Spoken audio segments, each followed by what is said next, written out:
할렐루야. 예, 참으로 반갑습니다. 오늘 이 사도행전 2장 14에서 36절의 말씀을 가지고 베드로의 오순절 설교라는 제목으로 하느님의 은혜를 함께 나누도록 하겠습니다. 여러분, 근데 오늘 이 말씀은요, 설교를 들을 때 이해하기가 아주 이제 쉽게 하기 위해서요, 14절에서 36절까지가 베드로 목사님이 지금 이 상황이 어떤 상황이죠? 오순절날 마가다락방에 성령이 임하였고 불이 혀처럼 갈라지는 것들이 각 사람의 머리에 막 임하였고 성령이 막 바람이 막 부는 소리가 막 들리고 그 현장 가운데 그 120여 명이 성령을 받았습니다. 그래서 막 거기서 막 어떤 현상이 있었는지 모르겠지만 모든 사람이 봐도 저 사람들은 술 취한 게 아닌가 싶을 정도의 성령의 역사가 나타나기 시작했고요. 사람들은 막 방언을 하는데 외국어로, 배우지도 못한 외국어로 하나님의 큰 일을 전하는 역사가 막 나타나는 것입니다. 그래서 제가 지난주에 말씀을 나눴었는데 제가 중요한 체크 포인트가 그거라 그랬죠. 왜 술 취했다라고 생각을 하지? 그냥 방언을 하기 때문에 술 취했다고 생각할까라고 이렇게 해석할 수도 있는데 저는 그렇게 안 봅니다. 왜냐면요, 방언이 우리가 라라라라 하는 방언이 있고 외국어로 하나님의 큰 일을 말하는 거는 복음을 전하는 방언이라는 거죠. 외국어로 하는 방언이죠. 이게 사람이 알아들을 수 있는 방언인 거죠. 그러한 즉슨 지금 다른 동네 사람들은요, 제자들이 외국어로 하나님의 큰 일을 전하는 거는 어떤 방언이냐면 사람이 알아들을 수 있는 방언이기 때문에 그걸 보고 예술 취했네 이렇게 생각하지 않을 거란 말이죠. 우와, 엄청 똑똑하네 이렇게 생각하죠. 우리가 미국어로 막 영어로 복음을 전하는 사람 보면 저 사람 술 취했네라고 하겠어요? 아니면 우와, 되게 똑똑하네라고 하겠어요? 당연히 똑똑하네라고 하겠죠. 근데 사람들은 저 제자들이 술 취한 게 아닌가라고 생각을 했다라고 성경에 기록되어 있습니다. 그 말인즉슨 단지 방언을 하기 때문에 술 취했다라고 하기보다는 방언이 터지는 역사도 그거는 제 첫 번째 그 증거지만 두 번째는 우리가 일반 상식을 가진 사람이 이해하기 힘든 어떠한 현상들, 쉽게 말하면 뭐 땅을 굴러다닌다던가 덤블링을 한다던가 예를 들어서 그런 현상들도 같이 나타났을 거라고 저는 해석을 합니다. 그래서 그거는 지난주에 나눴던 말씀이고요. 그리고 지금 그 현상, 그 지난주 말씀을 왜 얘기했냐면 그 현장 가운데 지금 사람들이 모여 있습니다. 그런 가운데 베드로 목사님이 이제 사람들이 막 손가락질하는 거죠. 나 술했나 하면서 그때 베드로 목사님 딱 일어서 가지고 그 사람들 앞에서 설교를 합니다. 그 설교의 대사가 바로 14절에서 36절 오늘 본문 말씀입니다. 그래서 44절에서 36절 말씀은요, 그 설교의 내용이고요. 그래서 조금 이게 말씀을 읽으면 좀 이해하기가 조금 헷갈리고 갑자기 다윗 얘기가 나오고 막 이러니까 이거는 왜 그런가 하면 이 지금도 유대인들 이스라엘 사람들에게 최고 존경하는 사람이 누군지 아세요? 지금도 다윗이라 그러더라고요. 그러니까 이 예수님이 제자인 베드로는 예수님이 이 당시는 지금 죽으시고 부활 승천하셨잖아요. 이 유대인들은 뭡니까? 예수님을 죽인 사람들이잖아요. 그 사람들한테 설교를 하면서 예수님이 하나님의 아들인 걸 얘기할 때 이것을 잘 설명해 주기 위해서 그들이 제일 존경하는 다윗도 예수님을 구주로 고백했다라고 하는 그 대사가 바로 다윗이 나온 이유예요. 그러니까 36절까지는 그냥 쉽게 말하면 베드로의 설교 전문입니다, 이게. 그리고 37절을 보면은 이제 37절만 한번 읽어볼게요. 시작. 그들이 이 말을 듣고 마음에 찔려 베드로와 다른 사도들에게 물어 이르되 형제들아 우리가 어찌할꼬 하거늘 얘기하죠. 그러면은 이제 37절부터 42절까지가 베드로의 설교를 들은 사람들이 반응, 이 37절부터 42절까지 내용입니다. 그래서 저희가 오늘 다룰 본문은요, 베드로의 설교 전문이라고 그냥 생각하시면 되겠습니다. 제가 이 말씀을 왜 드리고 시작을 하냐면 베드로의 설교를 제가 또 그 설교를 다시 첫째, 둘째, 셋째 나눠서 설교하기가 너무나도 어렵다라는 거죠. 그래서 저는 오늘 말씀을 어떻게 전하려고 좀 마음을 먹었는가 하니 제가 바로 베드로가 된 것처럼 베드로의 설교를 뺏겨버리려고 합니다. 근데 시대가 다르고 상황이 다르니까 지금 이 시대의 이 상황 가운데 베드로가 했던 설교 그 구성을 그대로 제가 그냥 우리에 맞게 제가 창작한 게 아니라 뺏겨서 똑같이 나누려고 합니다. 소원하고 바라는 것은 이날 베드로의 설교를 듣고 이 설교가 끝난 후에 우리가 어찌할꼬 하면서 유대인들이 가슴을 치며 베드로에게 물었을 때 그날 그 자리에서 구원받고 세례받은 사람이 3,000명이나 된다는 것입니다. 근데 베드로의 설교를 보면 어렵고 별로 재미가 없어요. 그냥 뭐 아는 내용들만 계속 있어요. 그래서 설교하기가 되게 어려워요. 뭐 교훈을 빼낼 수도 없고 이거 뭐 근데 하나님이 하실 거니까 모든 역사, 모든 예배의 역사는 주님이 주관하시니까 그저 오늘 이 시간 주의 성령이 우리 가운데 각 사람의 마음 가운데 터치하시기를 소망하면서 베드로의 설교를 그저 카피하며 설교를 하나님의 말씀을 나누고자 합니다. 본론으로 들어가겠습니다. 첫 번째 14절에서 21절의 내용입니다. 여러분 세상이 엄청나게 시끄럽고 흉흉한 뉴스가 TV를 틀면 막 나옵니다. 근데 우리가 그 시끄러운 뉴스, 흉흉한 세상 뉴스를 보면 우리 사람들이 무슨 말을 하죠? 특히 어르신들이 그런 말을 잘 하죠. 이야, 이 세상은 정말 말세다. 이런 얘기를 참 많이 하죠. 한번 곰곰이 한번 생각을 해봤어요. 한 50년 전에는 그러니까 우리 부모님들이 어린아이고 할아버지 할머니가 이제 한창 돈 버실 때는 그때는 할아버지 할머니는 야 세상 참 다 됐다 말세다라고 안 하셨을까라는 생각이 들긴 하는데 그런 말을 우리는 많이 듣습니다. 아 정말 말세다. 근데 요즘에 뉴스를 보면 우리는 되게 많이 느끼죠. 야 진짜 세상 말세다. 우크라이나 러시아 전쟁, 이스라엘 그리고 팔레스타인 전쟁을 보면 그런 마음이 참 많이 듭니다. 그런데 그렇다면 성경에서는 말세를 어떻게 바라볼까요? 성경적으로 보면요 지금이 바로 말세가 맞습니다. 성경적으로 보면 오늘 이 본문에 등장을 합니다. 그렇다면 언제부터 언제까지가 성경에서 말세라고 할까요? 아주 쉽습니다. 오늘 이 본문을 보니까요 예수님이 부활하시고 지금 사도행전 1장에서 승천하셨잖아요. 그때부터 예수님이 이 땅에 다시 올 때까지 이때까지 그 사이가 말세인 것입니다. 그러니까는 오늘만이 말세가 아니라 아까 제가 서른부에 얘기했던 우리 뭐 증조 할머니 할아버지가 아이고 세상 말세다 했을 그때도 말세였고요. 1000년 전에도 우리는 여전히 말세를 살아가고 있고요. 그래서 신학적으로는 이미 그리고 아직이라는 뭐 이런 용어를 쓰는데 그런 건 뭐 알 필요는 없고요. 왜냐하면 그냥 교회에서 목사님들이 굉장히 많이 쓸 거예요. 이런 뭐 이미 그러나 아직 그 사이에 우린 살아간다 뭐 이런 말을 많이 할 겁니다. 그 말인즉슨 그냥 예수님이 승천하시고 다시 아직 재림 안 하셨잖아요. 재림하시면 우리가 산채로 재림하시면 우리가 그대로 들림 받겠죠. 우리 예수 믿는 자들은요. 그러니까 그 사이는 그냥 말세인 것입니다. 그러니까 우리는 말세를 살아가고 있는 성도들이 맞습니다. 예. 그냥 그렇게 바라보면 되는 것입니다.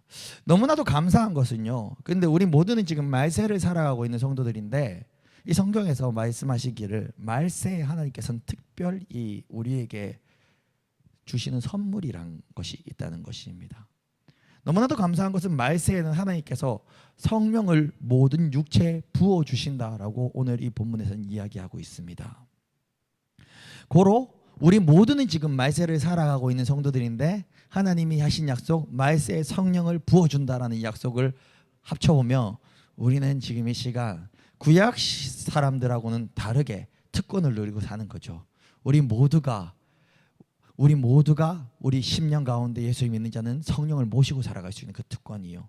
그러니까 구약에서 예수님 다리 빠른 사람 아니면은 예수님 옆에 있는 제자들이나 예수님하고 하루 종일 붙어 있을 수 있었지만 우리 지금 말세를 살아가는 우리 모두는 지금 예수님과 하루 종일 붙어 있을 수 있는 것입니다. 왜? 말세의 성령을 모든 사람에게 부어준다고 하나님께서 약속하셨기 때문에 그렇습니다.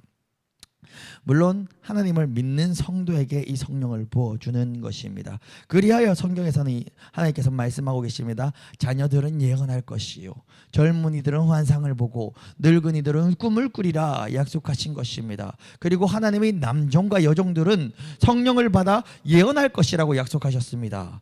이것은 말세를 살아가는 성도들에게 허락하신 아주 큰 하나님의 축복입니다. 그리고 오늘날이 바로 말세이기 때문에 오늘날에 우리 모두는요 이 성령이 함께 하시면 예언하고 환상을 보고 꿈을 꾸고, 또 남종과 여종들은 성령을 받아 예언할 것이라 라고 하는 것, 그것이 여전히 실현될 수 있는 것입니다. 또 하나님께 너무나도 감사드리는 것은요, 이 말씀 가운데 이 말세해 주시는 그 성령이요, 연령, 성별, 내 사회적 계층, 신분에 상관없이 우리 모두에게 부어주신다는 것이 너무나도 감사한 것이 아닐 수 없습니다. 구약시대는 어땠습니까? 구약시대에서는요, 성령을 부어주는 분들은 대충 이스라엘의 영적인 아니면 민족적인 지도자들, 그 특별한 사람들에게만 성령을 강하게 부어주었고 그들이 어떤 역사를 경험했을 수 있습니다. 그러나 새로운 언약 안에서 성령의 능력은요, 우리 모든 육체, 즉 새로운 언약 안에 들어오는 모든 사람들, 예수 이름을 믿는 모든 사람들에게 한 명도 빠짐없이 다 부어준다는 것입니다. 그래서 모든 성도는 하나님께 제사장과 왕으로 성별되는 것입니다. 이것이 큰 은혜이고 이것은 정말 큰 감사인 것입니다. 이 자리에 모인 우리 모두는 주님께서 부어주시는 성령을 선물로 누리면서 우리 모두 주님께 찬양하길 간절히 소망합니다. 우리가 할 일은 단 하나입니다. 주의 이름을 부르는 자는 구원을 얻으리로다 라는 말씀처럼 우리는 주의 이름을 부르기만 하면 되는 것입니다. 우리 그러면은 14절에서 21절 말씀, 제가 방금 설교했는 부분인데 베드로의 설교인데 약간 제 스타일대로 요즘 시대처럼 바꿔서 방금 그렇게 설교한 건데 한번 읽어보겠습니다. 제 설교가 베드로 목사님 설교랑 똑같은가 안 같은가 한번 읽어보고 이 베드로 목사님의 설교를 아멘으로 받기 소망합니다. 14절에서 21절 말씀 한번 읽어보겠습니다. 시작. 베드로가 11사도와 함께 서서 소리를 높여 이르되 유대인들과 예루살렘에 사는 모든 사람들아, 이 일을 너희로 알게 할 것이니 내 말에 귀를 기울이라. 때가 제3시니 너희 생각과 같이 이 사람들이 취한 것이 아니라 이는 곧 선지자 요엘을 통하여 말씀하신 것이니 일러스되 하나님이 말씀하시기를 말세에 내가 나의 영을 모든 육체에 부어주리니 너희 자녀들은 예언할 것이요 너희의 젊은이들은 환상을 보고 너희 늙은이들은 꿈을 꾸리라. 그때 내가 내 영을 내 남종과 여종들에게 부어주리니 그들이 예언할 것이요 또 내가 위로 하늘에서는 기사를 아래로 땅에서는 징조를 베풀리니 곧 피와 불과 연기로다. 주의 크고 영화로운 날이 이르기 전에 해가 변하여 어두워지고 달이 변하여 피가 되리라. 누구든지 주의 이름을 부르는 자는 구원을 받으리라 하셨느니라. 아멘. 정말로 이게 큰 은혜가 아닐 수 없습니다. 이 말세 누구든지 주의 이름을 부르는 자는 구원을 얻으리라 라는 약속을 우리에게 주셨습니다. 여러분 22절의 말씀입니다. 22절 한 목소리로 함께 읽어볼까요? 시작. 이스라엘 사람들아, 이 말을 들으라. 너희도 아는 바와 같이 하나님께서 나사렛 예수로 큰 권능과 기사와 표적을 너희 가운데 베푸사 너희 앞에서 그를 증언하셨느니라. 아멘. 여러분, 그렇다면 우리가 주님으로 부르는 예수님은 과연 어떤 분이십니까? 나의 주님, 나의 구주하는 그 예수님이 어떤 분이십니까? 여러분, 근데 여러분들도 사실 잘 알지 않습니까? 여러분들이 지난 인생을 한번 돌아본다면 그 지난 인생 가운데 예수님의 손길이 여러분 가운데 얼마나 꼭꼭 미쳤습니까? 여러분들 인생 가운데 예수님이 손길이 미치지 않았던 곳이 어디 있겠습니까? 우리 인생의 그 무의미함이 이제는 유의미함으로 바뀔 수 있었던 유일한 이유는 오직 우리 주 예수님, 그 예수의 이름이 아니겠습니까? 그렇기 때문에 우리 모두는요, 예수님이 어떤 분이신지 잘 알고 있습니다. 그 예수님은요, 2000년 전에 이 땅에 오셔서 사역을 하실 때 큰 권능과 기사와 표적을 행하셨습니다. 그런데 예수님이 이 땅에서 권능과 기사와 표적을 행하셨던 이유는 22절에서 이야기했듯이 하나님께서 예수님을 증언하시기 위해서 그 능력들을 부여해 주셨다라고 하는 것입니다. 22절입니다. 큰 권능과 기사와 표적을 너희 가운데 베푸사 너희 앞에서 그가 바로 예수님입니다. 그를 증언하셨느니라. 증언하신 분은 하나님이시죠. 예. 예수님은 하나님이 내 아들이다 증언하기 위해서 그렇게 큰 기사와 표적과 권능을 행하셨습니다. 그런데 그 말은즉슨 하나님께서요 바로 우리를 사랑하셔서 우리를 사랑하셨기에 예수님을 증언하셨는 것입니다. 왜냐? 우리를 구원하시고자 예수님을 능력으로 권능으로 증언하셔서 사람들이 예수님을 믿게 하려고요. 왜 믿어야 됩니까? 그 사람들을 구원하고 싶어서요. 그러니까 하나님이 우리를 너무너무 사랑하셔서 큰 권능과 기사 표적을 행하시고 예수님을 증언하신 것입니다. 예수님의 권능과 기사 표적을 우리 한번 지금 떠올려 볼까요? 내 인생 가운데 역사하신 그 예수님의 능력도 있겠지만 또 성경 가운데서 보면요 어떤 말씀들이 떠오르십니까? 이거는 답이 없어요. 그냥 제가 지금 떠올려 본다면 죽은 나사로를 살리신 예수님, 죽은 저와 여러분들의 영혼을 살리신 예수님이 아니십니까? 물고기 2마리와 보리떡 5개로 장정만 5,000명을 먹이신 예수님, 지금 또 예배 현장 가운데 주의 성령으로 우리에게 은혜를 공급하셔서 우리 심령이 마르지 않게, 우리가 배고프지 않게 계속해서 성령을 부어주시고 떡과 물고기를 먹여주시는 우리 예수님 아니십니까? 귀신을 쫓아 거라사 강인을 자유케 하신 그 예수님, 우리 인생을 방해하고 우리 삶을 방해하려는 원수마귀 사단 귀신을 예수 이름을 주사 우리에게 쫓을 권능을 주신 그 예수님 아니십니까? 광풍과 파도까지도 잠잠하라 했을 때 멈춰버리게 하신 그 예수님, 우리 인생 가운데 정말 우리가 제어할 수 없는 그 자연적인 영역 그까지도 우리가 주의 이름을 부를 때 자연적인 영역까지도 통치해 주시는 그 예수님의 권능 아닙니까? 혈류병 걸린 그 여인을 고치신 그 예수님, 우리 모든 육신의 질병까지도 만지시고 고쳐주신 그 예수님이 아니십니까? 2000년 전에 예수님의 사역은 오늘 우리에게 동일하게 성령께서 계속 일으키시고 있는 그런 사역인 것입니다. 이러한 예수님의 사역 가운데 나타난 수많은 권능, 표적, 기사, 그리고 성령님이 오늘 우리 가운데 계속 일하시는 권능과 표적과 기사는요, 결국 하나님이 우리를 너무 사랑하셔서 우리를 구원하시기 위해 독생자 외아들 예수를 이 땅에 육신의 몸을 입고 보내시고 그 예수님이 바로 하나님의 아들이심을 증언하시는 하나님의 증언인 것입니다. 그 능력은. 그래서 우리의 간증들은 하나님의 증언이요, 이것의 목적은 지옥 갈 영혼들을 구원하기 위한 우리 역할이 우리 간증과 체험과 함께 부여되는 것입니다. 23절 함께 읽어보겠습니다. 시작. 그가 하나님께서 정하신 뜻과 미리 아신 대로 내준 바 되었거늘 너희가 법 없는 자들이 손을 빌려 못 박아 죽였으나. 그런데 여러분, 우리 인생은 어떠합니까? 우리 인생은 하나님의 독생자 외아들 예수를 알아보지 못하였습니다.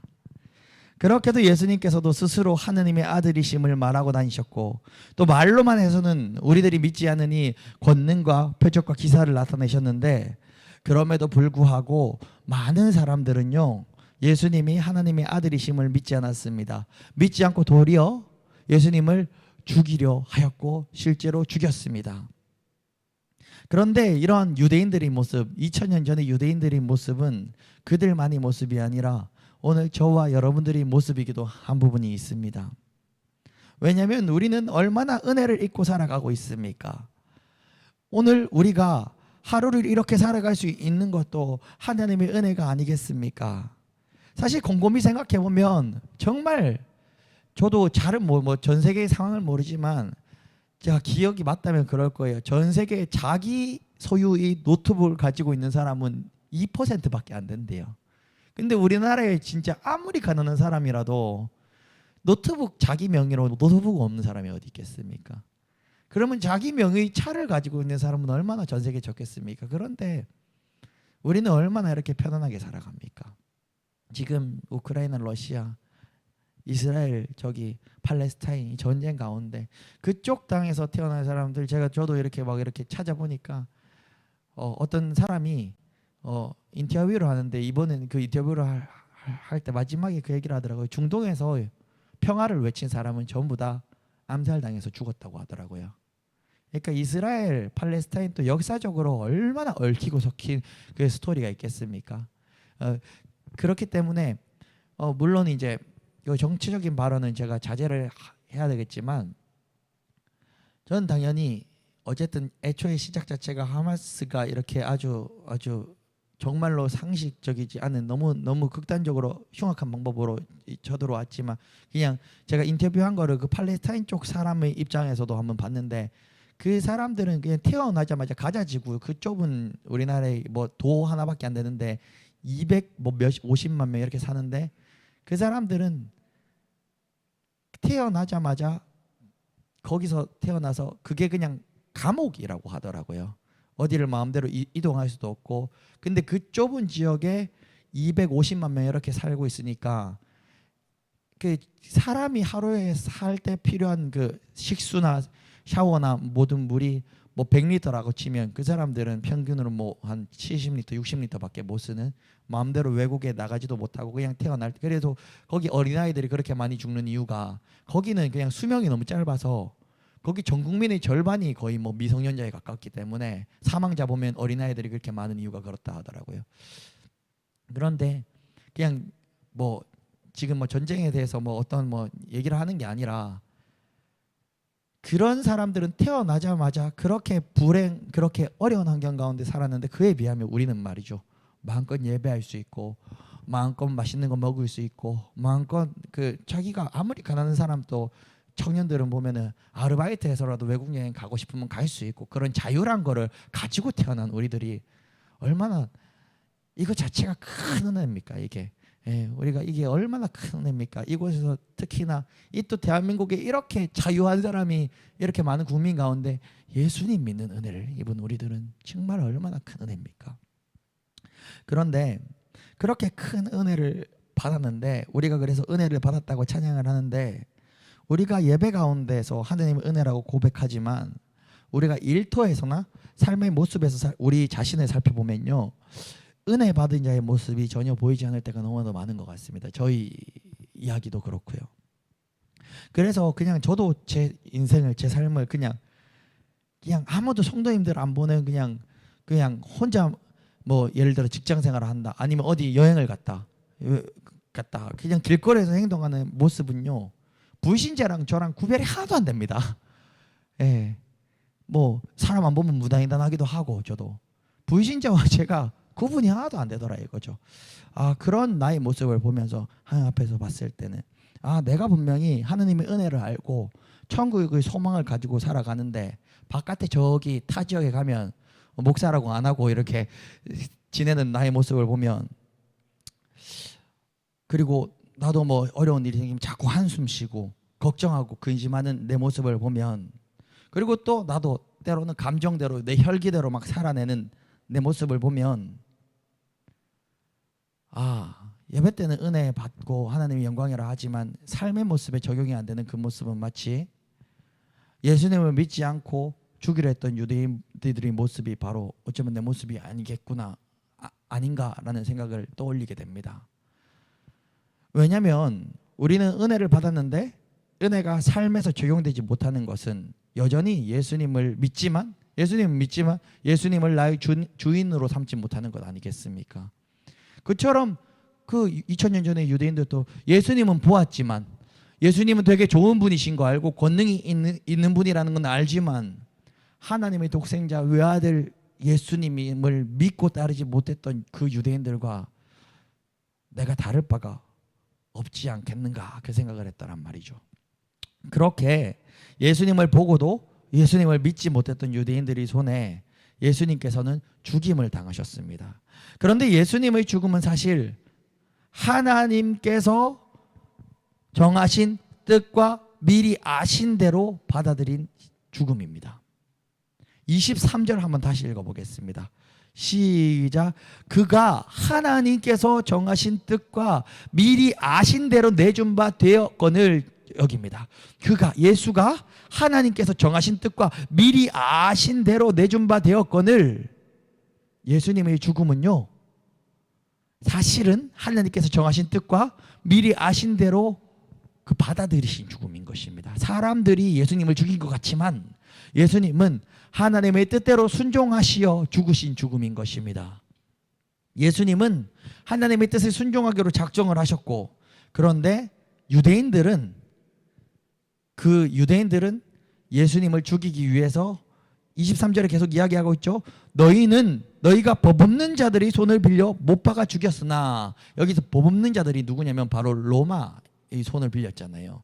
본디오 빌라도의 손을 빌려서 로마 군병들로 예수님 끌고 가서 이렇게 죽였잖아요. 그러니까 여기서 법 없는 자들이 손을 빌렸다. 법 없는 자의 손은 바로 로마 시민인 것입니다.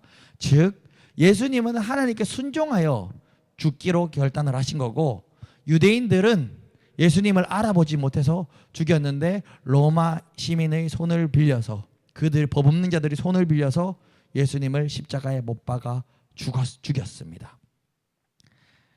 24절에서 32절 말씀입니다.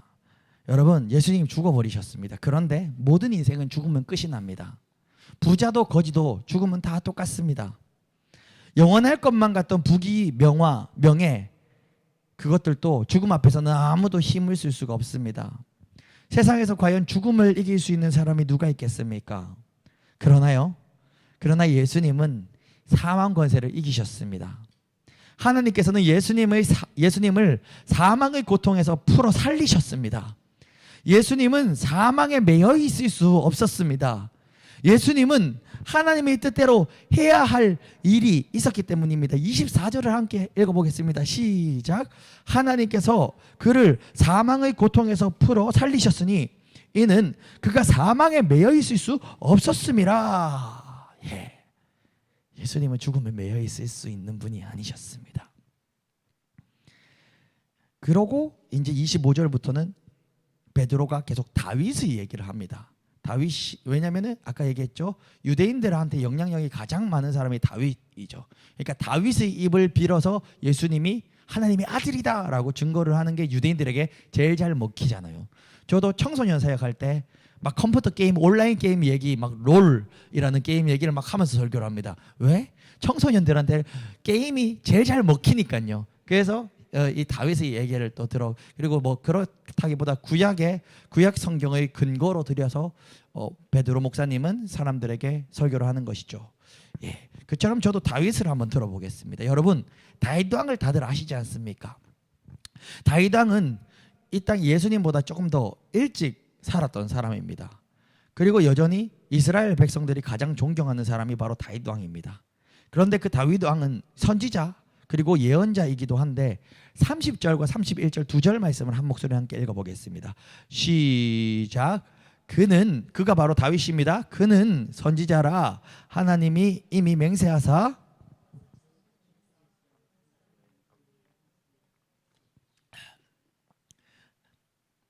미리 본 고로 그리스도의 부활을 말하되 그가 음부에 버림이 되지 않고 그 육신이 썩음을 당하지 아니하시리라 하더니 30절 31절에서 다윗은 선지자라 하나님이 이미 맹세하사 그 자손 중에서 그 자손이 누구죠? 그 다윗의 자손 중에 한 사람을 그 위에 앉게 하리라 하심을 알고 다윗이 아직 태어나지도 않은 예수님을 미리 알았다 이거죠.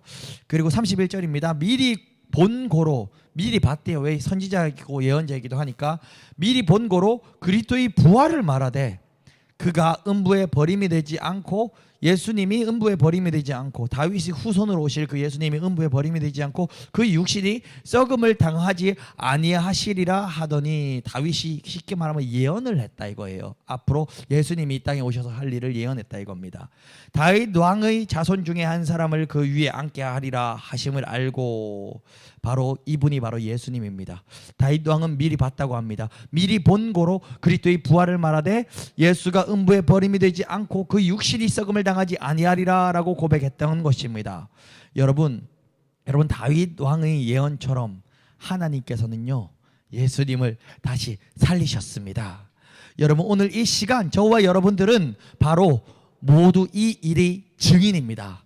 예수님의 부활의 증인이 바로 오늘 이 시간 예배 현장 가운데 저와 여러분들입니다. 우리는 예수님의 부활의 사건을 증언하길 간절히 소망합니다. 이제 33절에서 36절 말씀입니다. 마지막 33절에서 36절 말씀 우리 한번 한 목소리로 함께 읽어볼까요? 시작. 하나님이 오른손으로 그가 약속하신 성령을 아버지께 받아서 너희가 보고 듣는 이것을 부어주셨느니라. 다윗은 하늘에 올라가지 못하였으나 친히 말하였되 이르되 주께서 내 주에게 말씀하시기를 내가 네 원수로 네 발등상이 되게 하기까지 너는 내 우편에 앉아 있으라 하셨도다 하였으니 그런즉 이스라엘 온 집은 확실히 알지니 너희가 십자가에 못 박은 이 예수를 하나님이 주와 그리스도가 되게 하셨느니라 하니라. 아멘. 여러분 예수님은요 부활 승천하셨습니다. 그리고 하나님의 오른손으로 예수님을 높이셨습니다. 예수님께서 약속하신 성령을 그 하나님 아버지께 받아서 오늘 이 시간 우리가 보고 듣는 이 성령을 우리에게 부어주신 것입니다.